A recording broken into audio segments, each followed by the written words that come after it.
Benfica ছাড়ার ঘোষণা দিয়েছেন মারিয়া, আর তাতেই নতুন করে সৃষ্টি হয়েছে মায়ামিতে যোগ দেওয়ার সম্ভাবনা। আগে থেকেই লিওনেল মেসি, সুয়ারেজ, বুস্কেটসরা খেলছেন মায়ামিতে। এবার গুঞ্জন মায়ামিতে খেলতে পারেন ডিমারিয়াও। ক্লাব ছাড়াও ও মায়ামিতে মারিয়ার যাওয়ার সম্ভাবনা নিয়ে বিস্তারিত থাকছে প্রতিবেদনে। ইন্টার মায়ামিতে আগে থেকেই তারকার মেলা। বিশেষ করে বার্সেলোনার পরিচিত সব মুখ দলে ভিড়িয়েছেন ডেভিড বেকহ্যামের দলটি।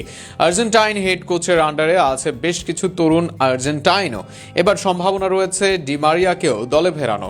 ডিমারিয়াও চাইছেন না ইউরোপে খেলতে, সেক্ষেত্রে পরবর্তী স্থায়ী ঠিকানা হিসেবে ডিমারিয়া বেছে নেবেন মেসির ক্লাব মায়ামিকে। 37 বছর বয়সে জাতীয় দল থেকে অবসর নেওয়ার পর আবারও মেসির সঙ্গে খেলার জন্য মায়ামিকেই পছন্দ ডিমারিয়ার।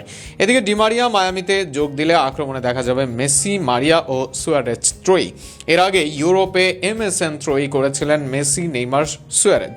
এবার নেইমারের বদলে ডিমারিয়া এসে করবেন এক ভয়ঙ্কর ত্রয়ী। শেষ পর্যন্ত ডিমারিয়া ইন্টার মায়ামির জার্সি গায়ে চাপালে মায়ামির আক্রমণ ভাগ হবে অন্য MLS এর দলের জন্য আতঙ্কের নাম। আর সেখানে এবার শিরোপার দিকেও চোখ দিতে পারে দলটি। এর আগে বেনফিকা ছাড়ার ঘোষণা দিয়েছেন মারিয়া। ইনস্টাগ্রাম পোস্টে বলেছেন, অনেক বছর পর এভাবে ইতি টানতে হচ্ছে দেখে ভীষণ কষ্ট হচ্ছে। এই জার্সিতে এটাই ছিল শেষ চ্যাম্পিয়নশিপ ম্যাচ। আবারও এই জার্সি পরতে পেরেছি বলে আমি গর্বিত। অবশ্য খেলার শেষেই দর্শকদের চোখের জলে বিদায় জানান তিনি। আর্জেন্টিনার 37 বছর বয়সী ফরওয়ার্ড আন্তর্জাতিক ফুটবল ছেড়েছেন গত বছর। 2 মেয়াদে বেনফিকায় কাটিয়েছেন 5 বছর।